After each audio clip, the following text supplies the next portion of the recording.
Maswerteng hapon po mga ka-STL. Narito na po ang resulta ng STL Muntinlupa para sa araw na to, second draw. May 4, 2025, araw ng linggo. Naway ang mga natayaan niyo po mga numero kanina ay manalo nawa ngayong hapong ito, 4 PM. Kaya't kunin niyo na po ang inyong mga tickets. Narito na po ang resulta.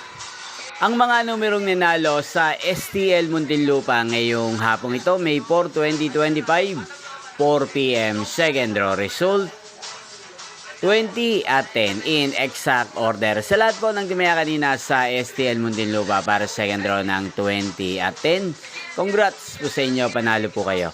At ngayong hapong ito sa STL Muntinlupa, atin pong i-shoutout si Kuya Jay ng Muntinlupa. Shoutout po sa inyo, Kuya Jay. Sana po ay nasa mabuti kayong kalagayan. Sana iswertihin din ang mga numerong tinataya nyo sa STL Muntinlupa. Inyo pong napanood ang resulta ng STL Muntinlupa sa channel na to, Roderick Hernandez TV. Maraming salamat po sa patuloy nyo pong panonood at pagsuporta sa akin channel. Huwag pong kalimutang mag-subscribe. Thank you for watching. Magkita-kita pong muli tayo mamayang 9 PM. Thank you for watching.